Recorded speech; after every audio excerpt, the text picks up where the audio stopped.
What's going on, ladies and gentlemen? Welcome to another episode of From the Logo Podcast. We got ZZ, myself, Hayes in the building. And before we get into it, Z, is this like the craziest playoffs that we've seen? Like from round one all the way up to the first games of round two, it has not been, outside of like a couple of blowout games, no game has really been dull. Yeah.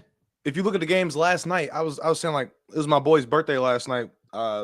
Had a little small gathering at his place, and we was watching both games, and we was like, yo, why are both games equally just as good? Same comeback story, same situation where you got a home court team with home court advantage losing. And it just made for some great hoops on a random Monday night for playoff basketball.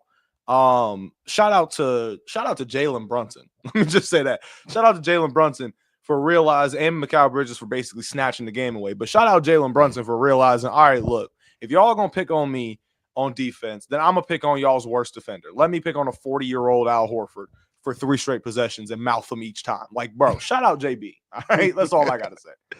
Yeah, those games last night were just like I walked away from the Thunder Nuggets game to go put my son in bed, and the Nuggets were down by 10. I came back and they were down by like 3. I'm like, what's happening here, bro? Crazy. Like, Crazy.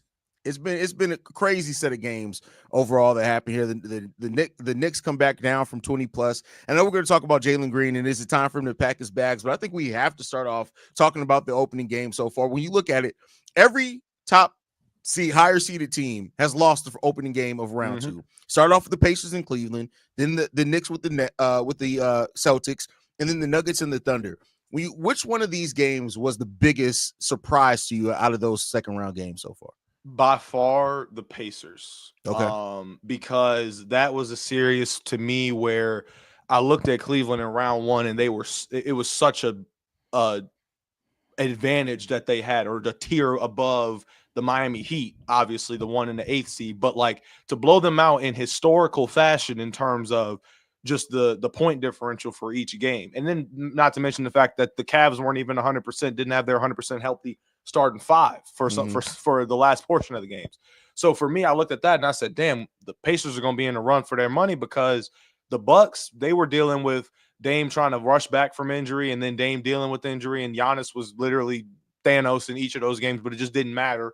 But that offense, watching guys like Andrew Nembhard, Tyrese Halliburton attack and still be as consistent. He's been consistent passing the ball all postseason. All postseason, he's been consistent. The scoring has been there some, and it's been loud in some instances where you think that it would be quiet, like James Harden in a game 7, for example. But I say that to say that was really surprising to me to see the Pacers offense clicking and gelling so well for an entire 48-minute period. The Cavaliers start sweating. They do need Darius Garland, but it shouldn't be like that game just made me think like, okay, maybe I need to look at the Pacers and with a little bit more respect here. You know what I'm saying? Yeah, I mean, for sure, the Pacers came into that game, and I say that they came in with a near perfect game plan that it seems like the Cavs just weren't ready for. The way that they attacked the Cavs, and with an intentionality that I just didn't expect from the Pacers, and I also thought I thought very highly of the Cavs defense. Now, I know they've been missing Darius Garland. Garland and Mobley are still questionable for tonight. We'll see how that's going to shake out. But like, I was surprised by how well executed the Pacers were in that game. And the Cavs just did. I kept thinking, oh, they're going to adjust. They're going to come out in the second half. They're going to adjust. And they just never did, which does make it surprising. The one thing that keeps that from being so surprising to me is the fact that they were missing players.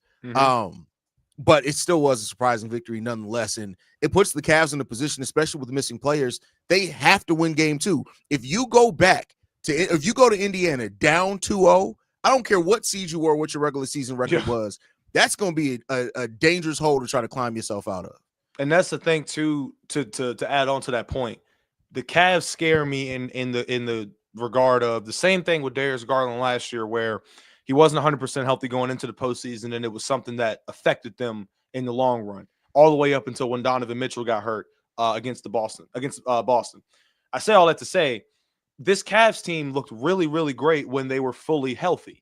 Not to mention the fact that they added a player like DeAndre Hunter, and not to mention the fact that guys like Ty Jerome coming off the bench as consistently productive as he's been, especially in the last like month and a half, that stuff matters. When you have a team, especially like the Indiana Pacers, that's fully loaded, fully motivated, right? Tyrese Halliburton is thinking about trying to advance, trying not to become viewed as overrated. And that nigga fighting for his father too. This nigga, like, he's got so much that is motivating him, like in this playoff series, in this playoff so far. Just things have been piling up. So for me, that was a big shock. The only reason I put them ahead of the Celtics is because I predicted Celtics in 5.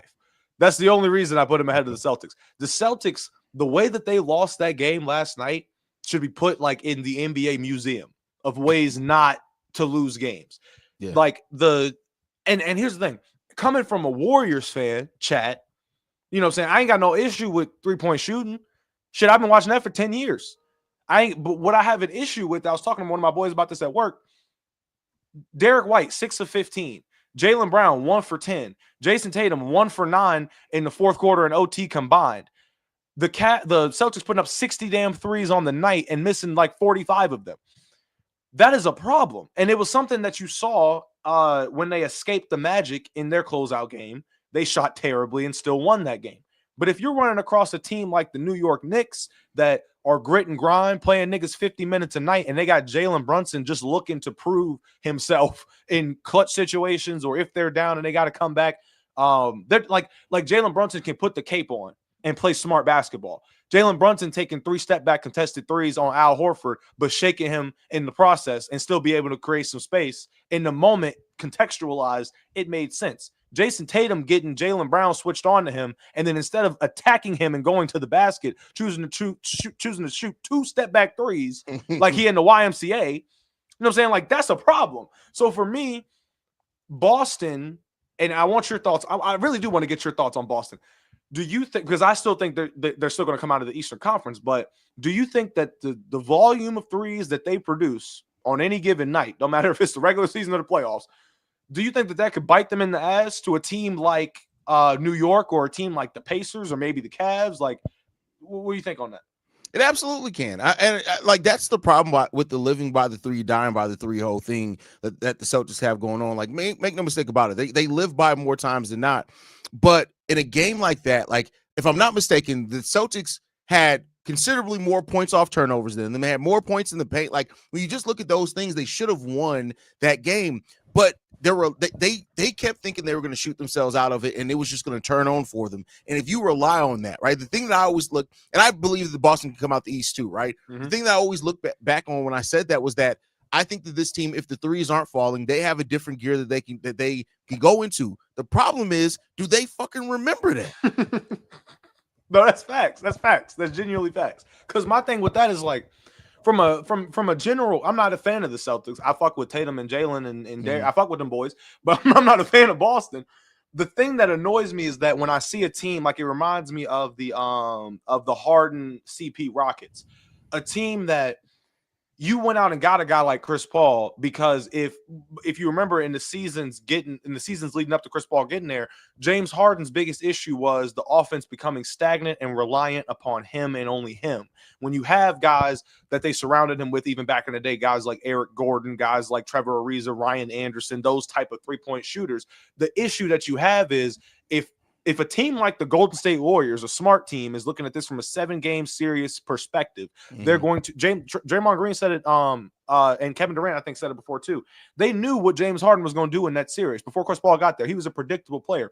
James Harden today in 2025 is a predictable player. Those things are issues like Hayes, like you just said, when you can switch into a different gear, and we know you can, and you just choose not to, that's a problem. In terms of Jason Tatum, for example, I bring up the 2 possessions in which he decided to shoot step back threes on Jaylen Brunson. If you take that shit to the cup, not only, Jason, are you bigger than him, stronger than him, not only do you have a somewhat patented mid-range game, a solid fadeaway game, you can duck your shoulder and get to the free throw line because you're a pretty good free throw shooter. So all of these other options that you have in your head against somebody who is smaller than you and is the smallest player on the fucking court, you decide, nah, my 3 gonna fall tonight. And it's like, no, and this thing, I used to do the same shit in my career. I can't even lie. In my career, when I used to play on Hall of Fame, I have a possession where I'm like, yo, all right, my 3 ain't fall. I come back down the court, I'm like, all right, let me try it again. And then because I just missed 2 threes, I just gave up 4 points. My teammate grade drop. Yeah. Shit like that is what you need to apply if you're Jason Tatum. How is my teammate grade going to be affected? Yes, you had 16 rebounds, but you had 23 points on 23 shots. And all of it could have easily been avoided. You could have been 10 times more efficient and 10 times more contained and composed if you just applied your basketball skills that make Chilltown have damn near a heart attack defending you on the panel. You know what I'm saying? Yeah. Just Chill ain't no just lunatic like OG. No, Chill is talking facts. Chill knows what type of player Jason Tatum can be. It's just if he wants to be that player. As far as Jaylen Brown goes, let me just say this. Under no circumstances should Jaylen Brown ever shoot 10 threes. I'm be real. Under no circumstances. Like Jaylen Brown, the thing I liked about Jaylen Brown, Hayes, in just looking back at like the NBA Finals last year, the Celtics are known for being a three-point shooting team. In the finals last year, the niggas that were actually knocking down three-point shots the most were not Jason Tatum and Jaylen Brown. It was Kristaps Porzingis and Peyton Pritchard and Derek White and Drew Holiday in the corner. Like, those guys were knocking down the threes consistently. And Jaylen Brown was driving to the cup. Jason Tatum knew his shot wasn't falling, so he was even trying to get to the cup, or at least get to the cup to draw defense and kick it out to the corner to get those guys open. The offense was moving in a way that made sense. The offense was moving in a way to make the defense's head get on a swivel because you think you know what you're about to get, but then they switch it up on you. That's my thing. So Jaylen Brown, you are the slasher, the mid-range shot guy, the fast break guy, the passing lanes guy that can lead into transition buckets. Like, that's your game.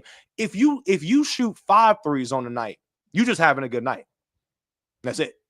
But 10 threes from Jaylen Brown, come on, hey. Yeah, I mean, and also like Jason Tatum and Jaylen Brown combining to go 14 of 43 from the field is a problem. Like, man. I get it that Tatum was trying to do, like, he didn't exploit the mismatches and opportunities that he had. Jaylen Brown all of a sudden thought he was freaking Ray Allen or something. I don't know what was going on there. Like, you have to get gritty, and that was the part that it surprised me because it felt like this Boston Celtics team was afraid to get physical. And that's what you're going to have to do. We've seen it throughout every series, every round of these playoffs. You have to be willing to get physical. If you're going to keep trying to finesse it with 3-point shots, I get it. You only lost this game by 3 points, but you got to be, as this thing goes on, you got to be willing to get dirty. You got to be willing to get gritty. And if the Boston Celtics have turned now into this team that thinks they're going to finesse you and finesse their way to the finals, I think they're going to have a rude awakening coming, especially looking at how some of these other teams are playing in the playoffs. Facts. So we'll see what's going to happen here. The Knicks, shout out to them for getting that win. I always love it when Jalen Brunson is able to have a big game on a big stage because that's the type of player he is. But the Celtics find themselves in the same situation as the Cavs. You cannot lose game 2. It's now turned game 2 into a must win for you.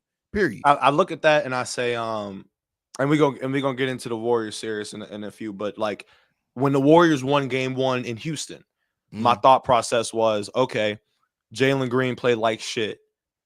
How is he going to respond in game 2? You played like shit and you lost on your home court. How are you going to respond in game 2? And the one thing that you don't want to have if you're in a 7-game series, doesn't matter who you're playing, you don't want to give them the mental advantage. You know what I'm saying? Like, you don't want to give them an opportunity to sit back and say, we got you figured out. Steph Curry had like 35 in that game 1. He went off in that game 1 and was hitting incredible shots. And then Jalen Green goes for 38 in that game 2, completely brings the momentum back to even ground. And now you have something that you can work with. Even though the Warriors went up 3-1 and almost blew that shit, it's still like it's all about momentum. It's all about where the momentum swings, whose favor it swings in, right?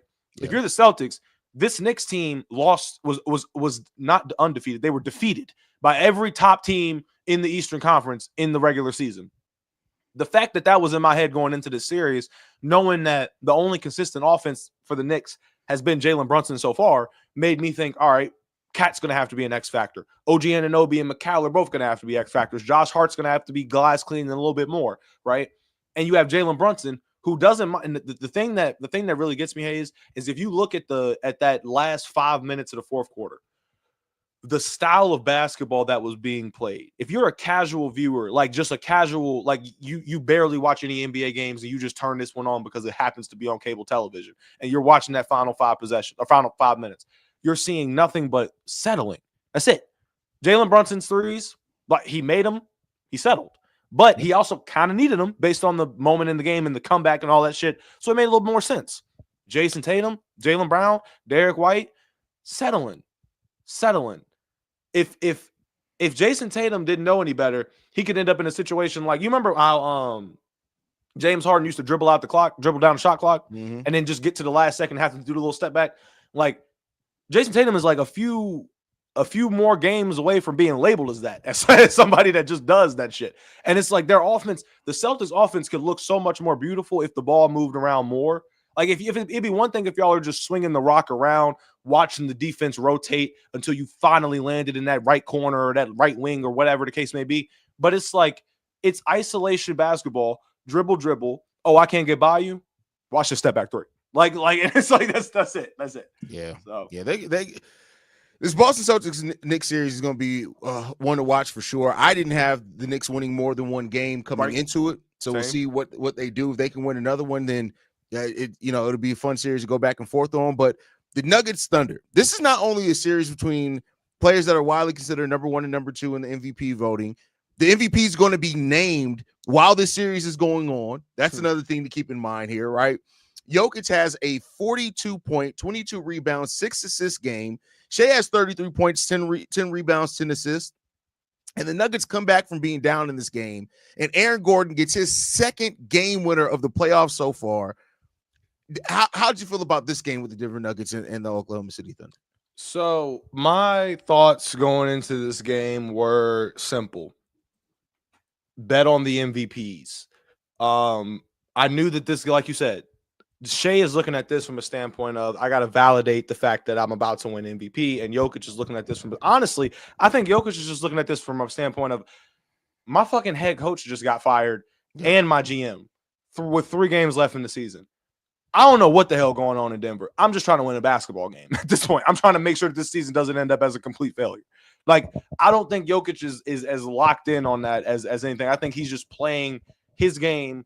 You can crown him MVP or not. He just doesn't care. He's trying to walk away with bragging rights in this series, or at least to be able to make a deep postseason run with what's left of this core from the 2023 championship in Aaron Gordon and Jamal Murray. And with the addition of Russell Westbrook, the production of Christian Brown, like this Nuggets team shouldn't really have a legitimate shot on paper compared to this Oklahoma City Thunder team. Now, to ask what went wrong for the Thunder, right, in this game, Shea did his thing. Chet was there, not there. Jalen Williams was a little shaky. Lou Dort was a little shaky. Alex Caruso was playing like Lou Dort got elbowed in the head by Giannis, and I never want to know what that feels like, bro. Like, oh, you mean by Jokic? By Jokic, yeah, by Jokic, yeah, bro. Yeah. That was one of those moments where I'm like, hey, man, the fact that he even got back up, that's a hell of an elbow. I'm sorry. Go ahead, continue. You could tell like it hurt too from the moment he hit the ground. The man was writhing in pain. I was like, shit. But yeah, like. So for the Thunder, what they're gonna have to do in this series in order to win is understand, all right, A, there isn't a soul on the Nuggets that can really stop SGA one-on-one. But B, nobody on this team can really stop Jokic either. And when you think about what you need to stop when it comes to Nikola Jokic in order to really say, all right, we might have this shit in the bag, you need to be able to contain him from, because he's going to score regardless. I feel like he can score on Isaiah Hardenstein, Chet anytime he wants. The way that, like, watching the actions that they run for him, either he ends up open at the top of the key for a pretty much wide open 3, or if he breaks that down, gets to the free throw line, gets off that little push floater, like, he has so many different areas of soft touch when it comes to his shot to be able to get it off. So defensively, you're just going to have to deal with that, I feel like. But keeping him off the glass might save your ass, genuinely. 22 rebounds is just looking at Isaiah Hardenstein and Chet Holmgren and Jalen Williams like as their scrubs. Like who else do the Nuggets have to get boards like that? Christian Brown and Russell Westbrook and Aaron Gordon. So and 22 like still the fact that both SGA and Jokic played the way that they did out of their mind, but I feel like that was more of like, I'm gonna make a statement to you and the world, like win, lose, or draw. My MVP cases, I'm standing on that. Jokic standing on his too. So it's gonna be interesting. the fact that the Nuggets only go 3 deep into their bench, like that's it. They only go 3 deep. It's their starting 5 and Russ doing all the heavy lifting. The other 2 players are just there to help give some players some spot minutes to sit down for a little bit. Yep. Do you think that that's going to come back to bite? Is the longer that this series goes on, are the Nuggets going to have enough in the tank? Because we know the Thunder, they're going to play 10 players every single game, 10 players every single game, basically. Do you think that could be the thing that maybe the Nuggets, if the OKC Thunder, they just have to make sure that the Denver Nuggets don't get out to 3-1 or anything like that? And do you think they're going to be able to tire the Nuggets out as this series continues? I mean, to be honest, like I said, like I look at this Thunder team and I just keep saying to myself all year, like there's no way that they're frauds. There's no way that they're like, there's no way you can look at this Thunder team in the same way that you can look at the Cavs based off of their defense, who leads them, and the fact that they went, what was it, 3 years ago? I talked about this. They won 27 games 3.5 years ago. Now they're 60+ win team, number 1 team and number 1 seed in the whole entire freaking league. Not to mention the fact that I think the way that they're coached, like I saw earlier this morning, people were talking about that last possession or the possession before Gordon shot where they fouled up 3. And like, from a coaching perspective, yeah, I get that. I do. However, Nikola Jokic was at the scorer's table when they decided to make that foul. Yeah. If you're the Oklahoma City Thunder, if you're Coach Mark and you're looking at the whole scenario, like you genuinely needed to look at that and say, screw it. Whoever, like, we'll live with whoever. Because in your mind, you're thinking in that moment, Jamal Murray's right there. Let's double up on him. And if Aaron Gordon knocks that shit down, you're going to live with that, but at least it'll be a tie game, right? If Russell Westbrook knocks that shit down, you'll live with that. It'll be a tie game, whatever. But you do not want a situation where Nikola Jokic is off the floor and you make a play like that to give him time to get back in and affect the game. You see what I'm saying? Like you should, like that part of the game is what I would have fixed. Some shots just weren't falling for them. Genuinely, it is what it is. Like whatever. But like you said, that could haunt the Nuggets. Being that actually just, you could say it might have worked for one game, but how sustainable is that in a 7-game series? I'm genuinely curious on that too. Like I don't know how many games you can get by with just throwing Peyton Watson in there for 7 minutes. Jokic was in foul trouble in this game for the majority of it too. So like, if you end up in a situation like that, good Lord, hello DeAndre Jordan. Like nobody wants that. What are we doing? So yeah, we'll see. But the Nuggets, I'll tell you that too. Jokic is going to have to stay in control on the fouling aspect of it, because if I'm a Nuggets fan and I see that man with 4 fouls in the third quarter, attacking him. Yep. Yeah. I'm shitting bricks if I'm a Nuggets fan, but if I'm a Thunder fan, go after him. Go right after him. That's a fact. You have to, and so that's going to be the thing to watch in this one. But we also got to talk about this whole playoffs, everything about it. Can we finally give my boy Russ his redemption? Can we stop the slander for Russell Westbrook? I hope please, so. And thank you. I hope so. And the only reason I say that is because finally Russell Westbrook said something in the media that you can't be mad at him for, or you really can't slander his game based off of his quote. When Russ said, I basically paraphrasing, but I'm Russell Westbrook. You either take the good or the bad or both, but you're going to get all 3 of them. You can get the highest of the highs with me. You can get the lowest of the lows with me, but take me as I am. That would make me say, you know what? You won't hear me slander Russ's name no more.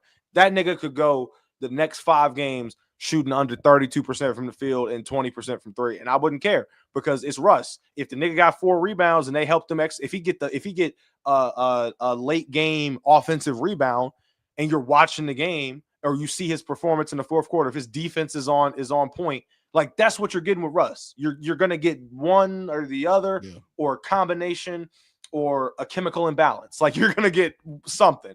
Like, but the fact that he told the media, like, look, take me as I am. I'm Russ. This is why my fans like me so much, because if I'm shooting 4 of 20, you can't say I ain't giving my all. I'll give you a prime example. At least he'll take 20 shots and not 8 like James Harden. Thank you. That was my prime example. James Harden in his Game 7 career, he is 3 and 4 in that time span. 19 points a game, under 35% from the field and 22% from 3. That's crazy. Averaging about 8 assists a game with 4 turnovers.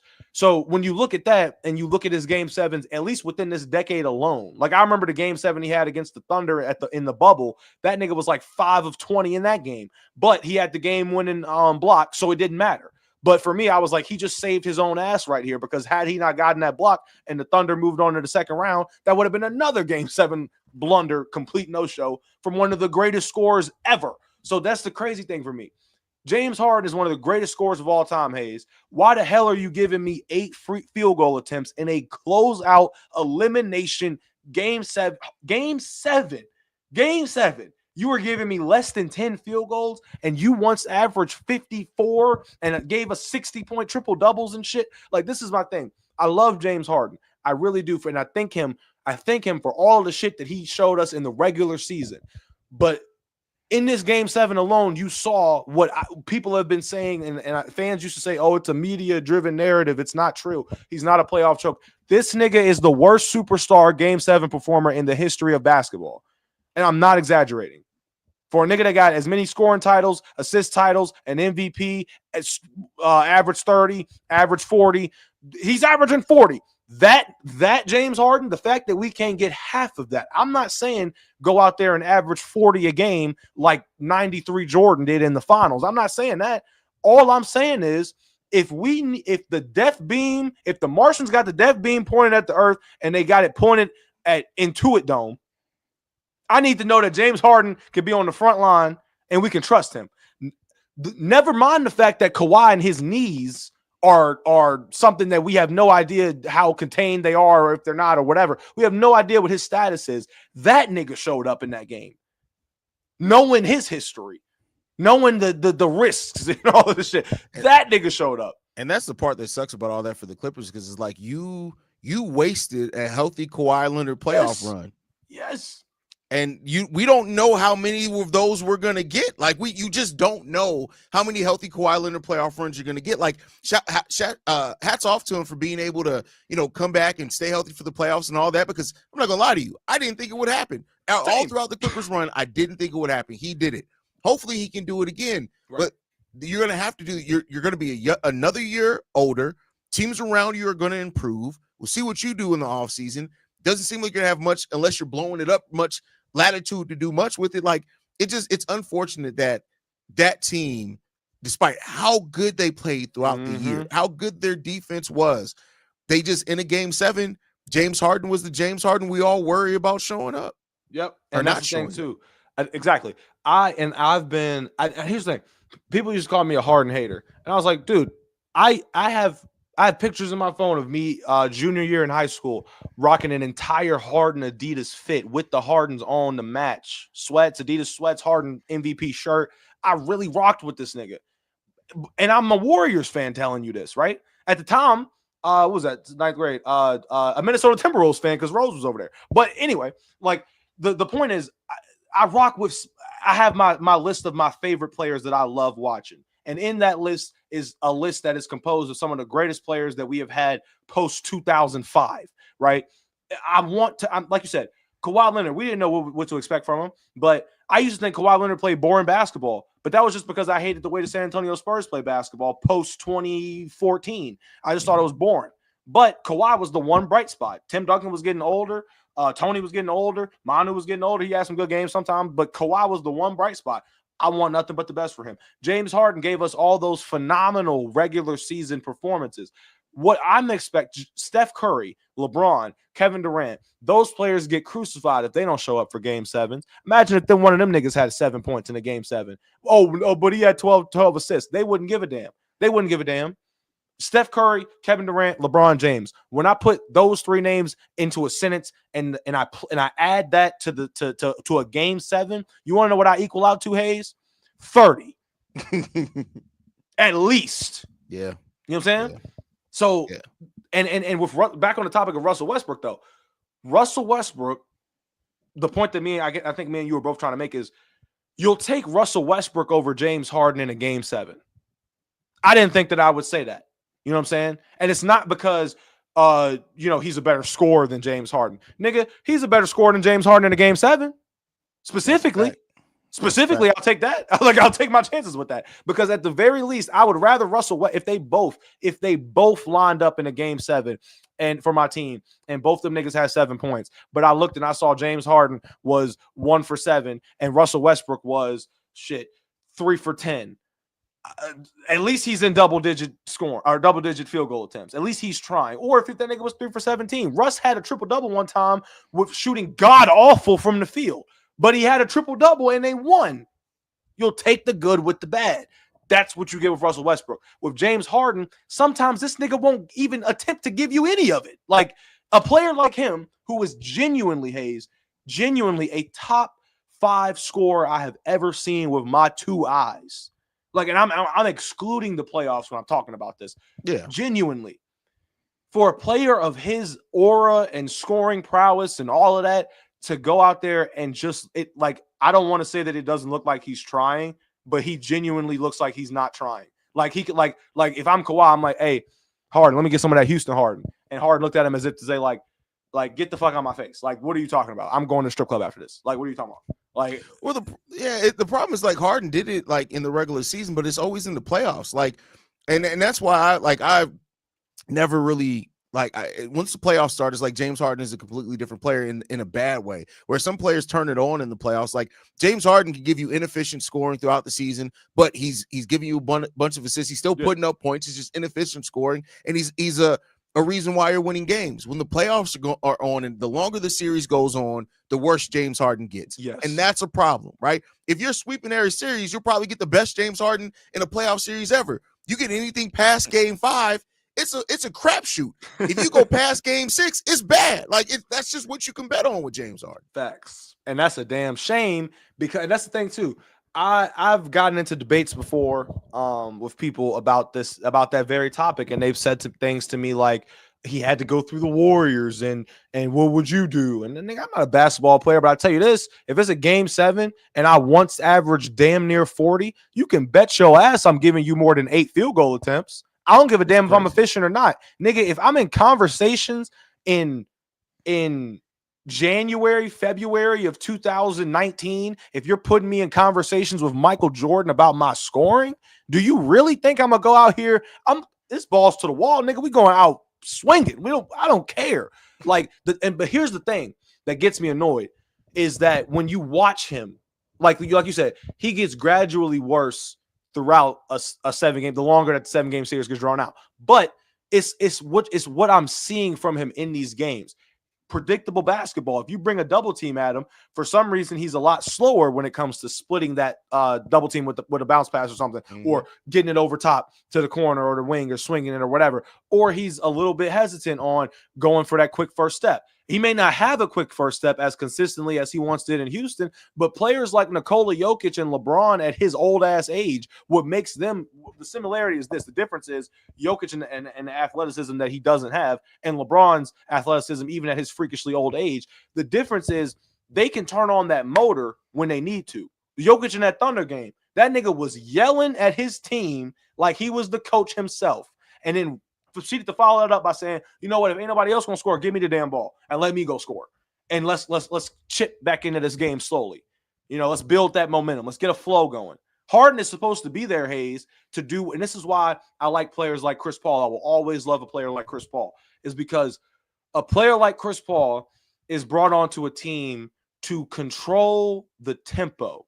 If the team gets too stagnant, if the team gets too frantic, he's there to bring them back to reality, to bring them back to a somber pace. And he can do that regardless. If Chris Paul says, go give me a screen, let me go get up to this mid-range elbow jumper real quick, knock this down, cut the shit to 8.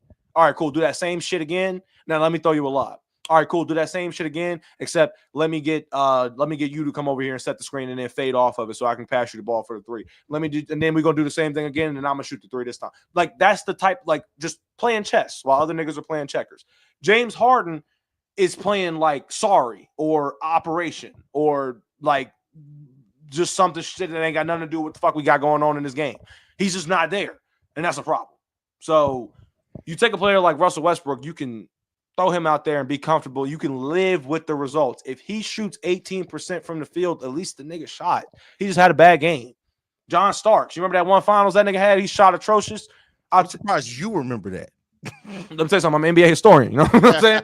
PC know that. PC know that. I'm an NBA historian. But I bring that up to say, like, it happens. There are players. Yeah. There's times in NBA history where you're relying upon a role player, star player, whoever, a starter, to give you a good game and a big game, and they fall short. But would you rather them completely give up and act like they're uninterested and would rather be anywhere else? Or in Kawhi's case, like, I'll be like, James, didn't you say he was the system? Didn't a nigga just get fired from his job as a reporter because he called you out on that shit? And then you went on a little run and tricked everybody again, and now that nigga out of a job, but he was telling the truth the whole time. Somebody find that reporter. Let's start a GoFundMe for him. Because goddamn it. Yeah, man. It's wild, but hey, I mean, Clippers got to figure some things out. But you get all back on, like, Russ has had a great playoff run, and the Nuggets, they got a tall test in front of them. They were able to sneak away game one. We'll see what happens after that. But let's talk about these games tonight before we talk a little bit about Jalen Green to end this show. Indiana, Cleveland. Somebody put in there, I haven't got a chance to verify it yet, that Mobley, Darius Garland, and Hunter are out in game two. Yep. I'm on DraftKings right now. I don't see them niggas nowhere. Damn. This is a dangerous spot for the Cleveland Cavaliers to be in. Already down 1-0 to the Indiana Pacers. If they lose this game and the series goes back to Indiana goes to Indiana because they haven't been there yet this series, and they're down 2-0 with the way that the Pacers have attacked them and their defensive game plan. I know it's way too early to say that a game two is a must win, but I'll tell you what, ZZ, this feels like one of the most win game twos I've ever seen. Look, let me tell you right now, chat, help me out. I'm on DraftKings right now. I got 22 minutes. I ain't looked up shit, but I just know off my intuition, off my gut feeling, Hayes, Donovan Mitchell masterclass is all I'm thinking right now. That's what I'm thinking. You're absolutely. But that's the thing. He scored 33 points in the first game. Yeah. So it's and so for me, it's like you cannot go down 0-2. You cannot do that. You just can't. I don't know if blame the basketball gods or the injury bug demons or whatever, but that is unfortunate as hell that not only are you without your number one facilitator, you are without your best defender and reigning defensive player of the year and biggest offensive acquisition, biggest acquisition that you made this year in DeAndre Hunter post when the season started. So that leads me to this question. Who the hell else is going to step up for the Cavs tonight? They're going to need Max Strus masterclass, Ty Jerome masterclass, shit, Jared Allen. Good Lord. I don't know what to expect now. I don't know. If the Pacers lose this game, now I'm kind of looking at them funny, Hayes. Yeah, I mean, it definitely will put game one in a different light if they lose tonight with everything that they're losing. A player to look out for, and I know this is going to sound weird, but you guys got to go look at the advanced analytics. I'm telling y'all right now, for some reason, in games where Dean Wade plays over 20 minutes against the Indiana Pacers, I think the Cleveland Cavaliers are plus 16 or something. It's a crazy random stat, right, to be honest with you. So find that nigga's point. Look out for the random Dean Wade game. I'm telling you, let's look out for it. For some reason. I need some threes, Dean. Come on, it's the real D Wade. Yeah, Dean Wade's gonna have to really step up. No, but you're just gonna need, because I have no doubt that Donovan Mitchell can go off. I have no doubt about that. Like, we know that Donovan Mitchell can go off. But even if Donovan Mitchell goes off for 50, you're missing Garland, you're missing Evan Mobley. Max Strus better have himself, and Ty Jerome better have themselves a hell of a night. And look, when you also take into account the fact that the Cavs offense looked so well in the regular season. And I remember if I had gotten an opportunity to do my original PCL debate with Riv in the first one, I was going to bring up the fact that if you were to combat the fact that the Celtics, someone said that the Celtics had the best offense or still the most offensive firepower, the only thing that I would have said was the Celtics have in their favor the fact that they weren't healthy all year. The Cavs have been healthy all year. They led the league in three-point percentage and all these great things offensively. And now you're in a situation where, like I said, you're without Darius Garland. You're without Evan Mobley, who was helping the offense with his three-point shooting development this year. DeAndre Hunter helping the bench unit this year when he steps into games. He can get you that quick 14, that 5 rebounds, that couple knock down a couple threes, guard your best defender on the other team. That's the type of role that he plays. So without that tonight, you're asking a lot, whole lot. Pray for Kenny Atkinson.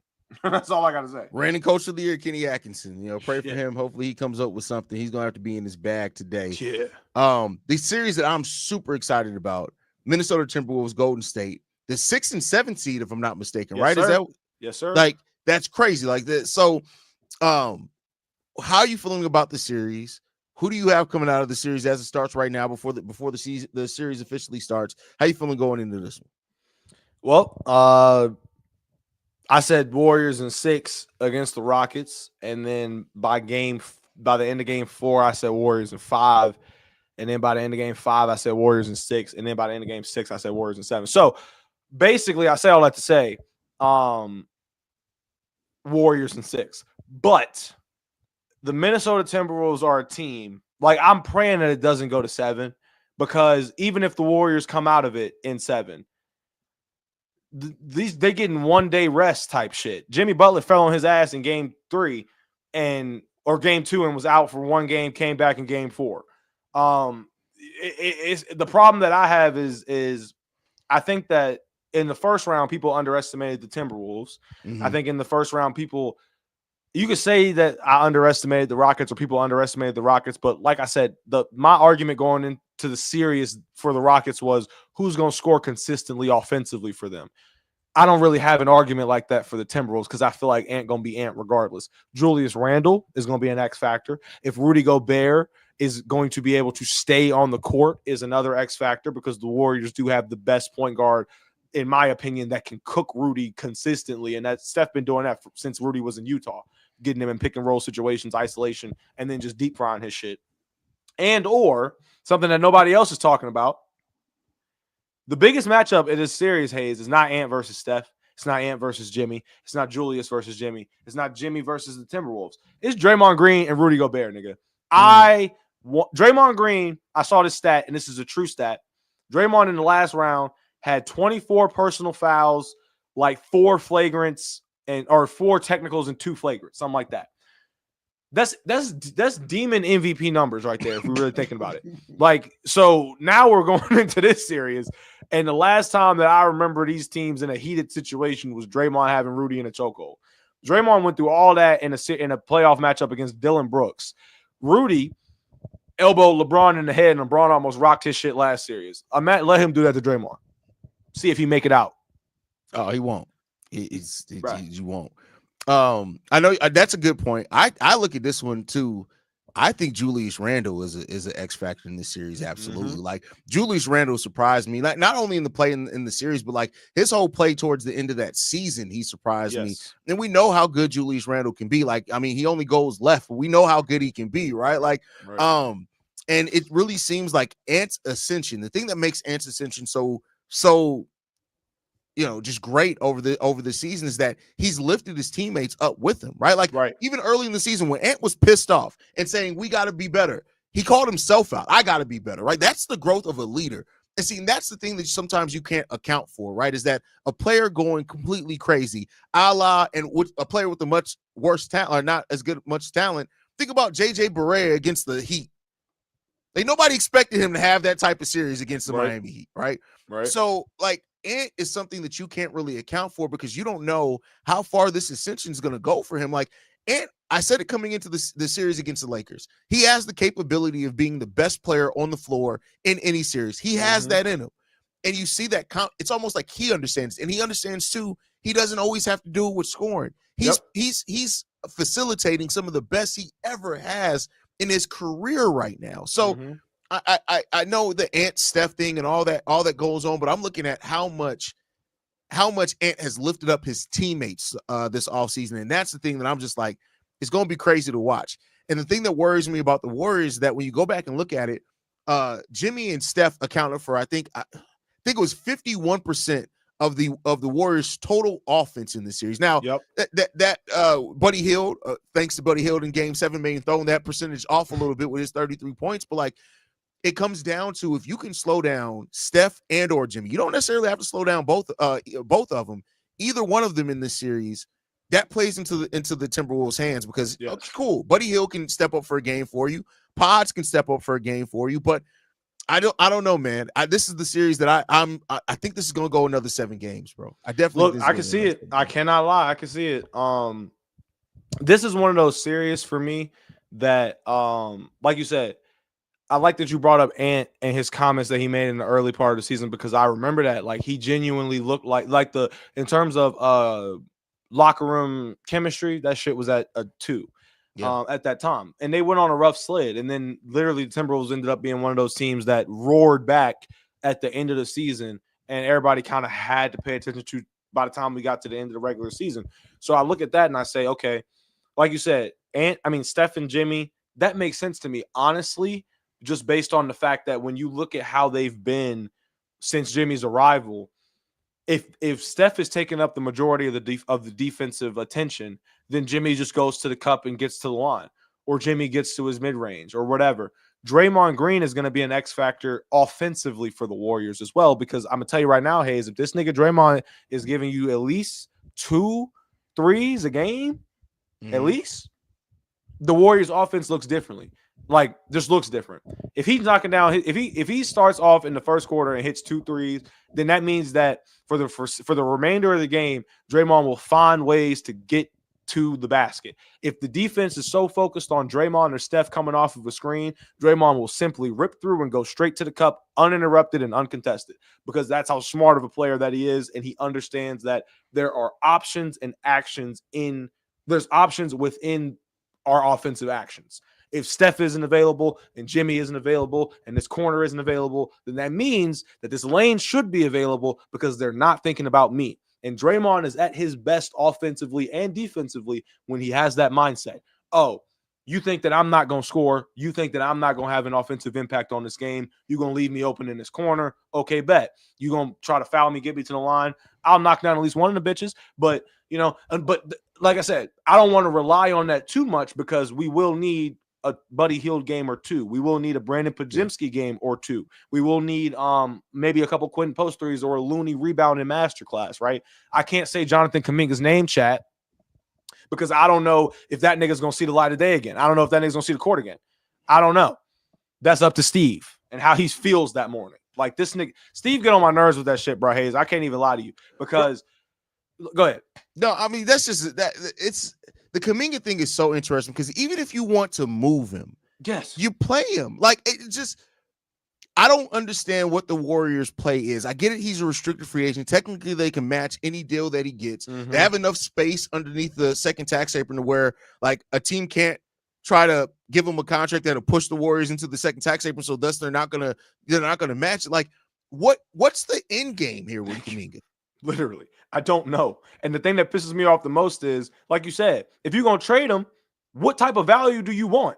You want bench? You want DNP value, nigga? Like, what are you doing to him? And the thing that annoys me the most is, like, going into this series, I remember analysts talking, and they were like, Jonathan Kuminga could be an X factor because he was the 3rd highest scorer on the season series against the Rockets for this team. He was the one player, if you look back at those regular season games in which the Warriors won this year, he was the one player that the Rockets could never game plan for and were never expected to, or didn't have any expectations for in those games, which is why he went off. So for me, the fact that the only time this nigga got decent burn was when Jimmy's left ass cheek was hurting and he couldn't play, and you had no choice but to get this nigga no playing time, because from the standpoint of this, Hayes, even if this nigga has an off night,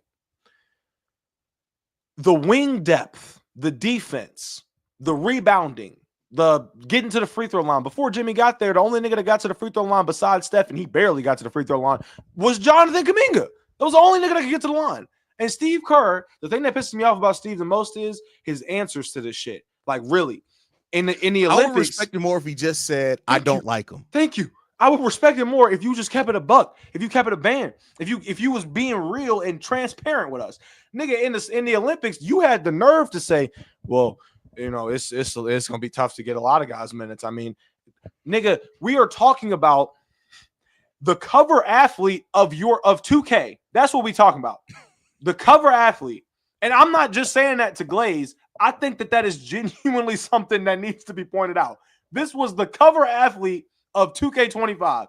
This was the man that led his team in points, assists, and rebounds for the entire postseason. in Jason Tatum.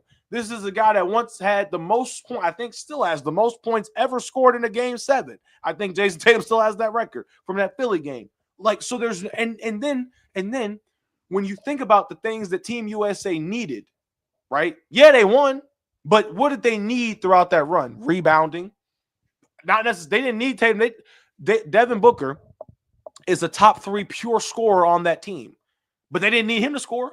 They needed him to knock down some threes and play some damn defense and get some rebounds. Jason Tatum would have easily fit into that mold. I'm sorry. So even with that, I was like, I don't give a damn. You could have just told him, why would I play somebody that we just beat in the finals 2 years ago? You could have at least said that, and I would have been like, okay, cool. But no, you said some bullshit. And then we get to Jonathan Kuminga, and it's like, bruh, he can't be no worse than Jalen Green offensively. Like, I mean, technically, what Kuminga put up 16 points on 12 shots per game. Yeah. Like, what?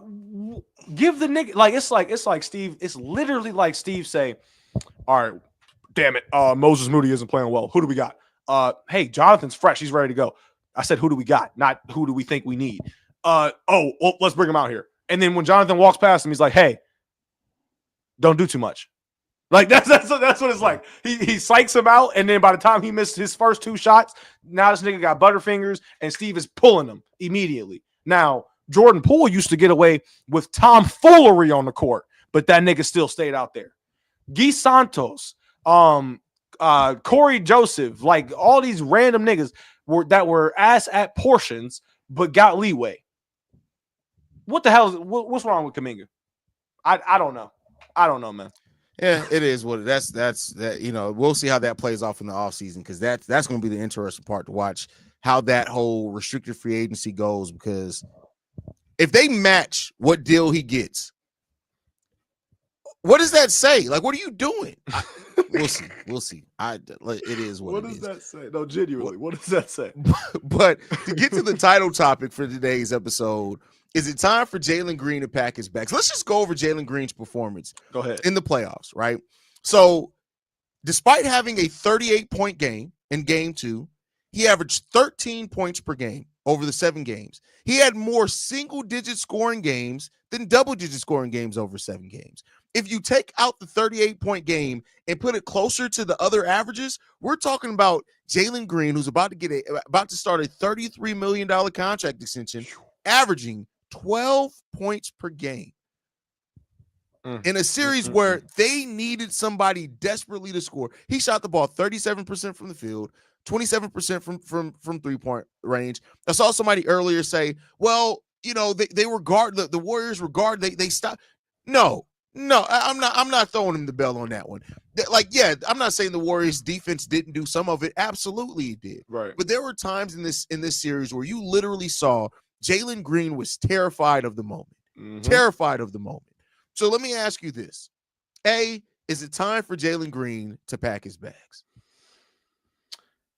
Yes. And I said this before on this show probably like 2.5 months ago. I remember talking about Kevin Durant and saying how Houston needs Kevin Durant because they don't have a consistent scorer for a team that could potentially at that time represent the 2nd seed and went on to represent the 2nd seed. So yeah, at that time I was like, there's no way that the Rockets are the 2nd seed with the offense that fucking terrible. Like, so, and here's my thing.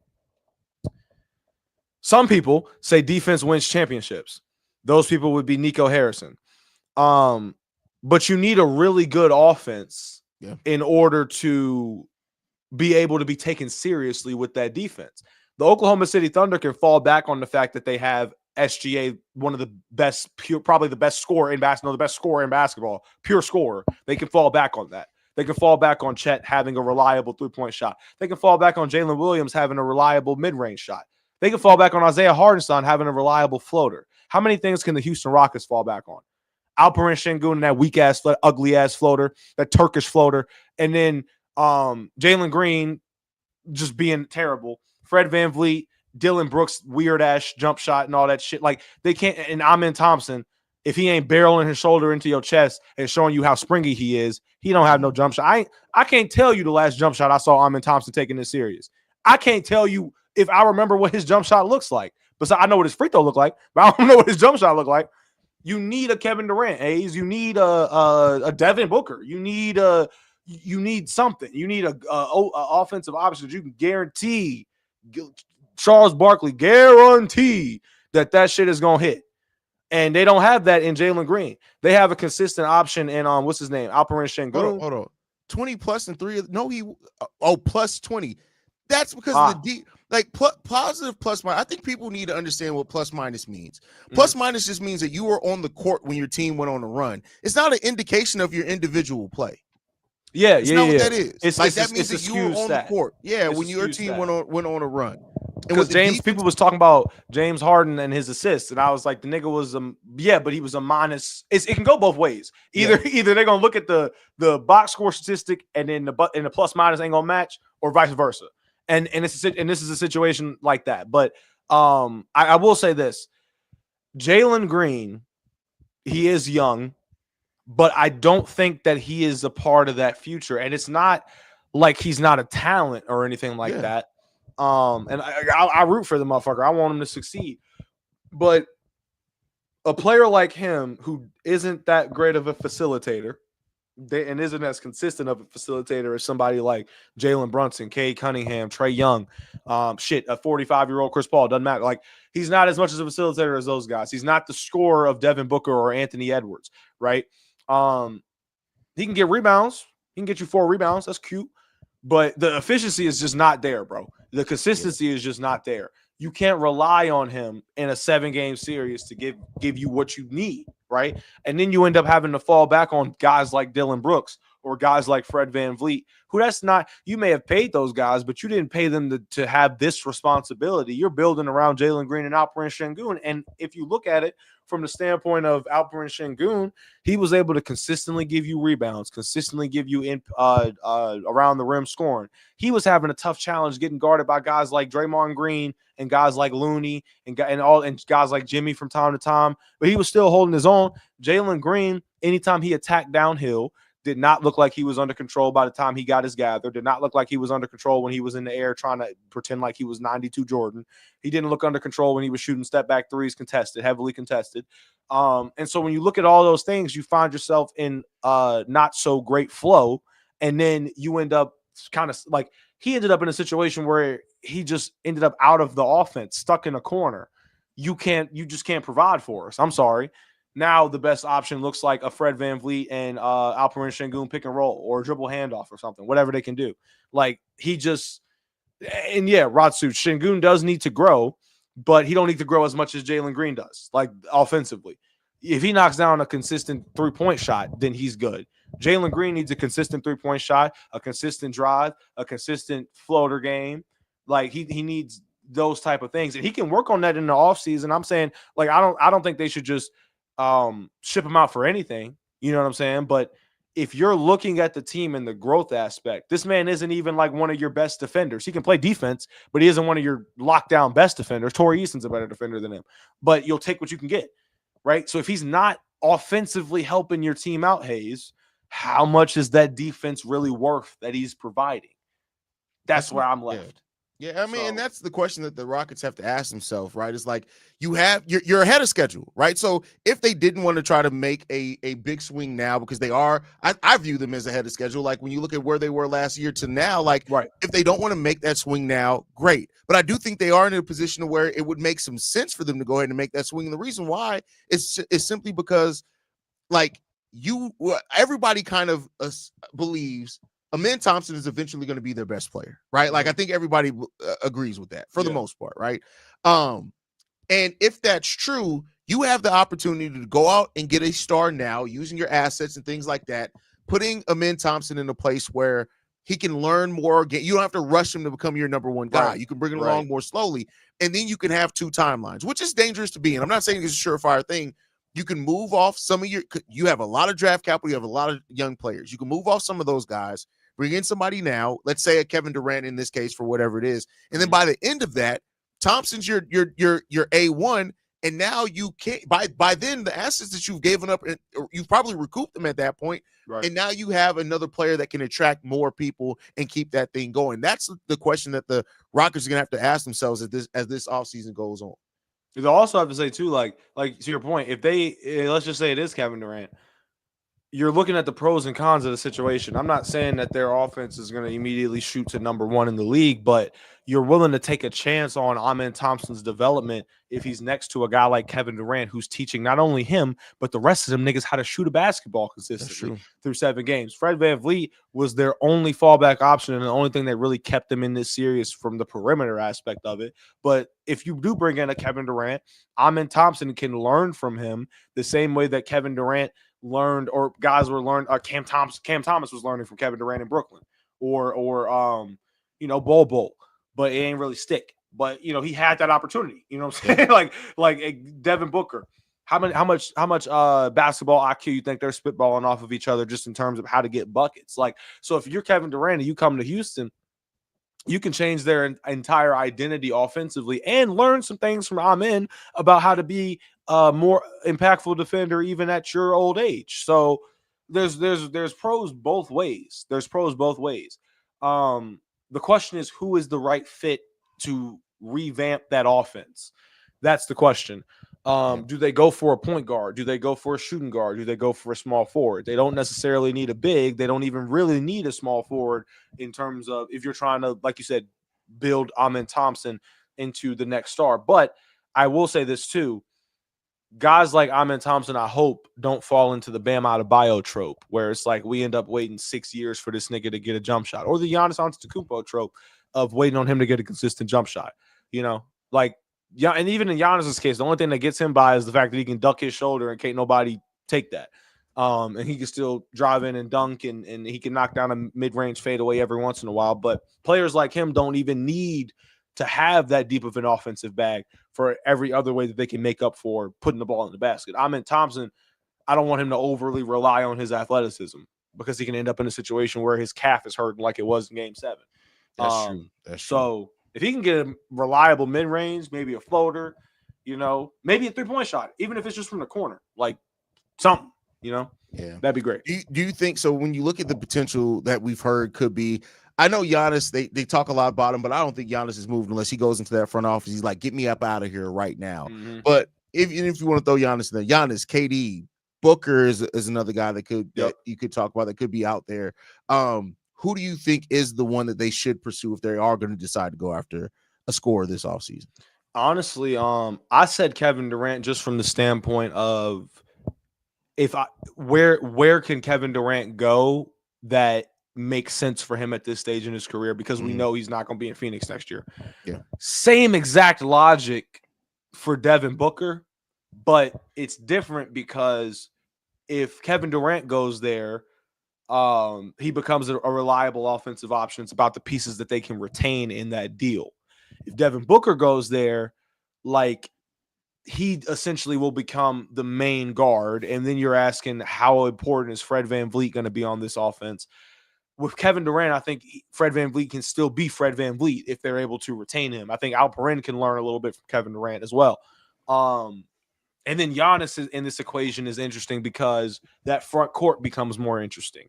And then the question becomes, once again, who will they be able to retain? Because offensively, if they're able to keep Fred VanVleet, and let's say they get Giannis, that nigga will probably have no issue running a pick and roll with Giannis as opposed to Damian Lillard. You know what I'm saying? Yeah. If they're able to keep him, that offense looks a little bit differently because of the actions that you can run. Like, if they're able to get Kevin Durant, it still looks a little bit different. Their low block offense looks differently. Their mid-ranges look deadly.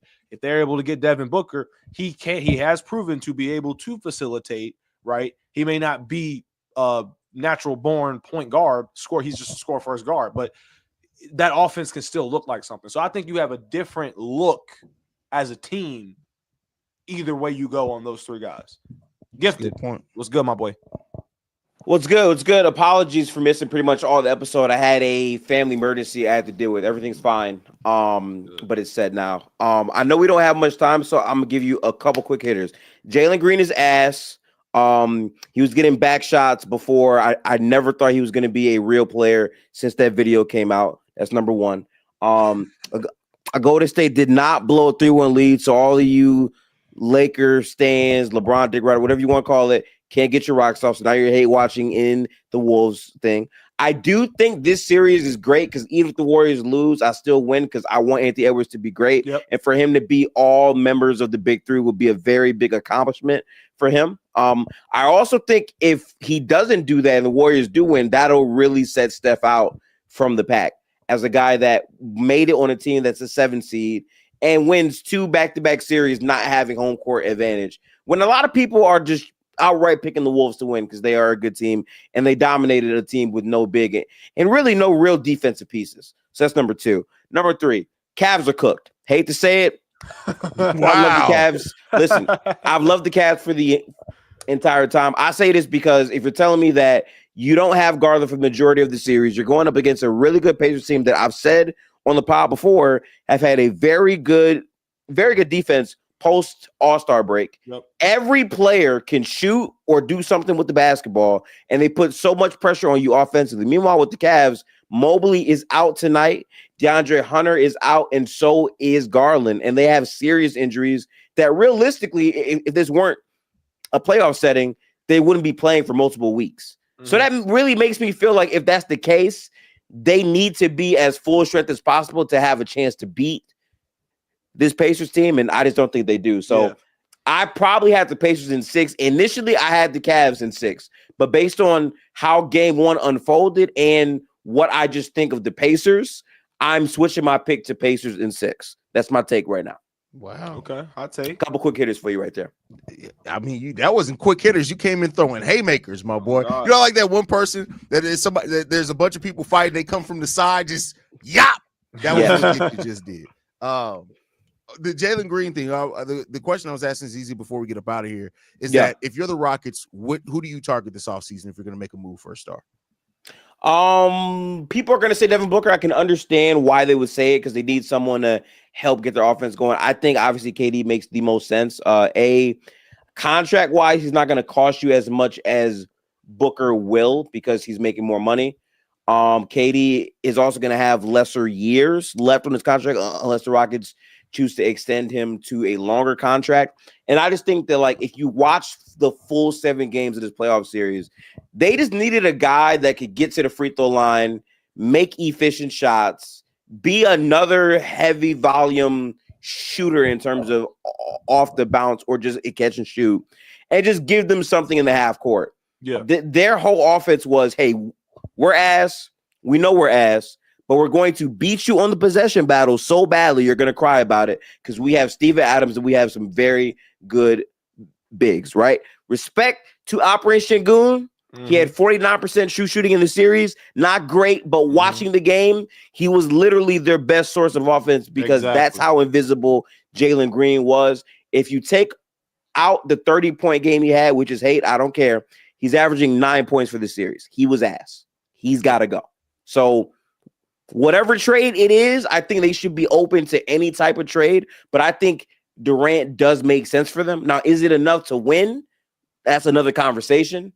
But I don't think they would have to give up as much to get him. So why not?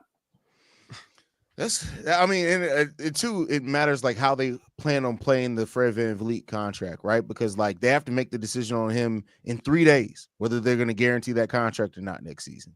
Which is so crazy early because had the playoffs kept going for them, they have to make that decision on the May 9th when the season technically isn't over is crazy, but they have to make that decision. And Fred VanVleet could play a part into that with his huge expiring contract if they do end up picking that up. Yeah. Oh, I forgot about this too.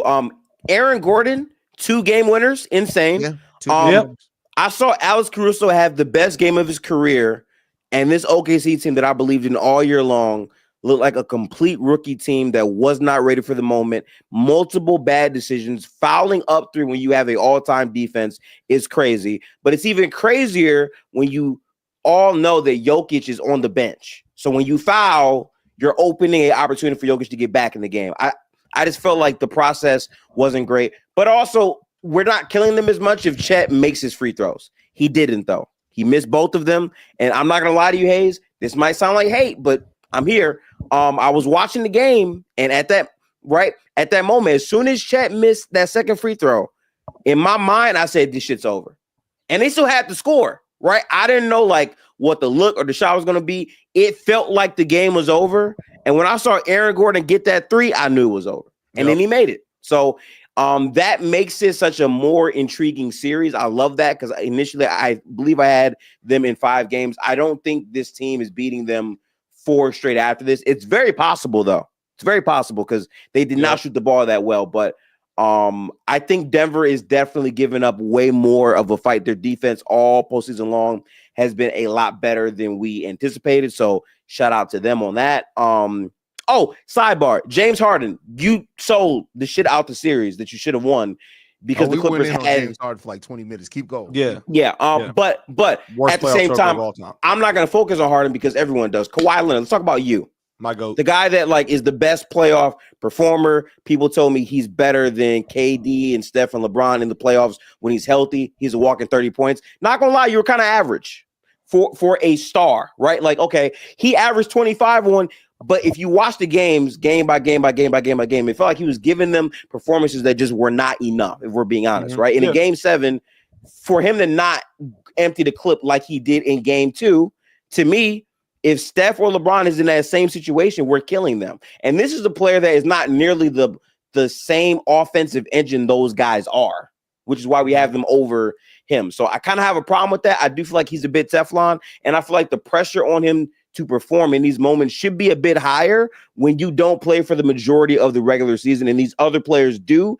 And they're also tasked with raising their play in the playoffs. Both of those things. You're allowed to coach for the majority of the regular season. You play well in the last month.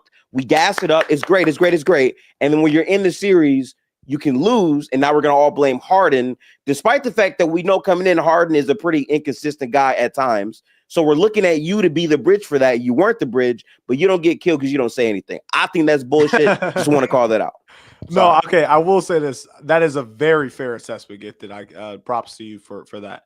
The only reason that Kawhi don't get no slander for me, and I think me and Hayes kind of talked about it earlier, is like, yes, we knew James Harden was going to be inconsistent.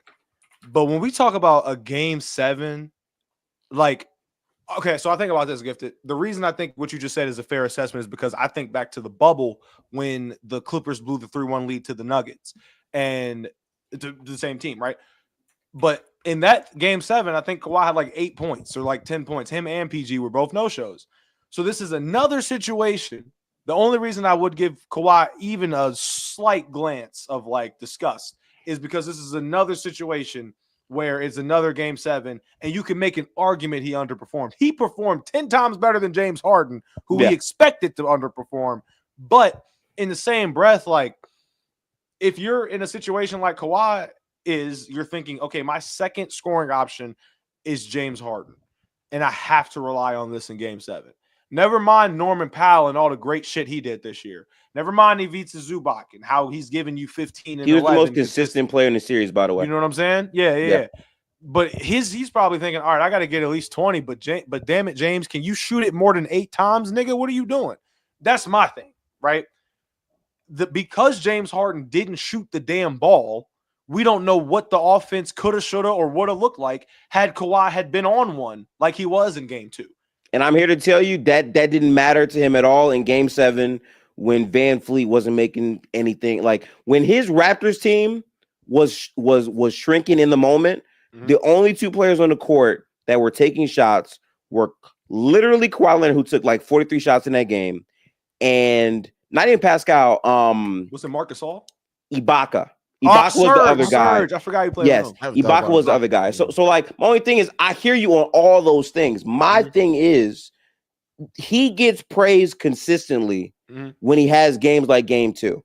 In game 1, no one said anything about the 8 turnovers, right? No one said anything about him having under 50% true shooting. No, like, right. We didn't say these things because we don't talk about Kawhi. But when he has a game like game 2 where he pops off, we then highlight that. So I just want to auto put that there. I'm not saying he played bad. I'm not saying that. I'm saying he played a bit regular-ish, right? It's like Curry or like LeBron having like 22 points. Okay, good, right? Yeah. But it depends on the context of it. And I feel like a lot of his baskets were great efficiency on, if I'm being honest, mediocre volume. Okay, I see that point. Yeah. That's it.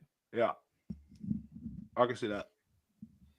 Gifty came in, like I said, throwing complete haymakers. Yeah, bro. That's it. I feel like I missed something. I'm trying to think of what else I missed in the first round, because I know in this thing we like recapped everything in the first round. Oh yeah, Jason Tatum. Let's talk about that shit too. I just want to say, like, people that brand me as a Tatum hater, Mars is hilarious for this, by the way, because I was actually arguing on the side of Mars that Tatum has proven himself to be the best player on a championship team. We saw that out of him, right? But when people question how good Jason Tatum is because of moments like last night. In the first half, you are absolutely frying alive Jalen Brunson. Mm-hmm. There's nothing Jalen Brunson can do with you. You're putting your body into him. You get into the paint, all these things. And then in the second half, you become a step back three merchant. Mm-hmm. When I say Jason Tatum is the LeBron James of Paul George's, it's not just based off game. It's based off Paul George can be shot happy instead of going to the basket. Paul George will settle for shots and disappear in games. In Jason Tatum, that is exactly what I saw from him last night, where this Chat GPT Boston Celtics offense was 3-3-3-3-3. The fact that Jrue Holiday got a clutch rebound and thought to himself, I'm going to quickly take a step back three in this corner with the money on the line was crazy to me. And this is a series that for the entire regular season, Boston has been applying belt to ass to the Knicks for the entire year. And in this game, it looked like they couldn't get by OG Anunoby, so they settle for shots.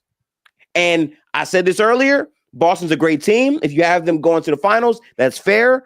But it does look like when Porzingis is not there to max out their ceiling, they are a gettable team. Yeah. Now, could they lose the next 4 games straight? Absolutely, the Knicks could. I agree with that.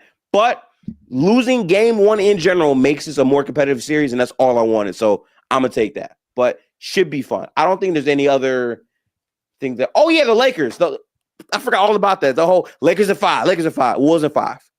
Got your ass beat. Rudy Gobert had a Shaq-like performance. I wish Dub was like everyone that was like talking shit. Like Rudy Gobert, who was bad offensively for a lot of this series, but ironically did what I said he could do, holding his own on consistent switches against the defense.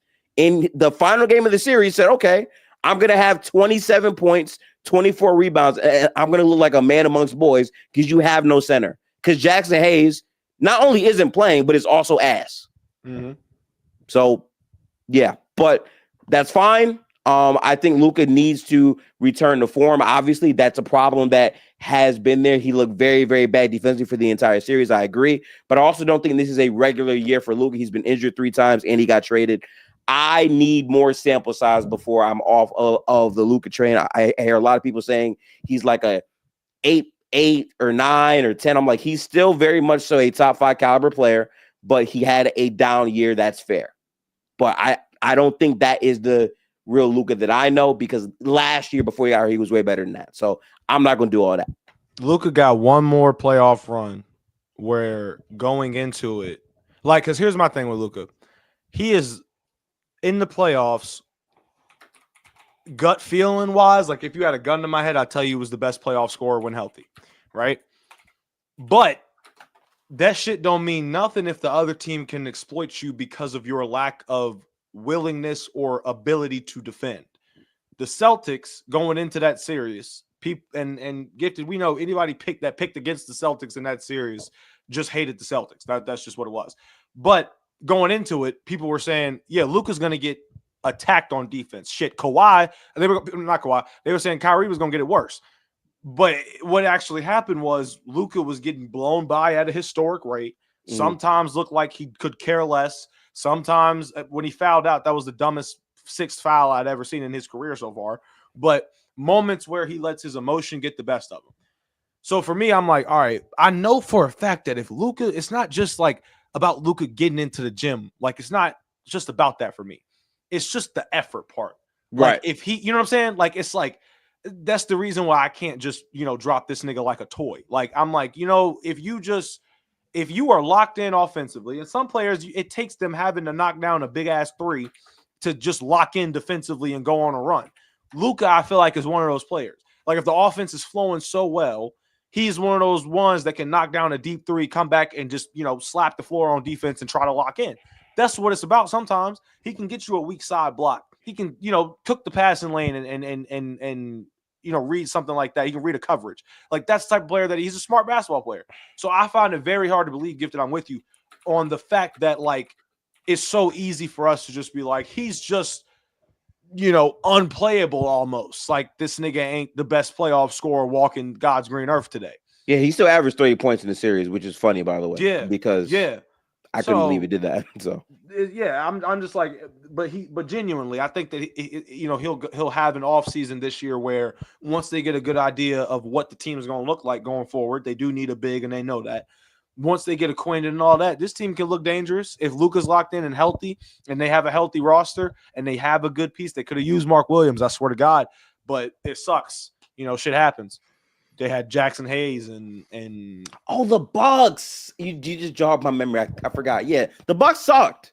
There shouldn't be new information. I've been saying all year long the Bucks are not good, and but Dame didn't play. They would have lost with Dame too. His defense sucks as well. Respect to Dame, by the way. I feel really bad about his injury. That's such a bad injury to get at his older age. That's going to also impact the contract value. So that sucks for him. Yeah. But that Bucks defense was bad. Like Hayes. I know people, right?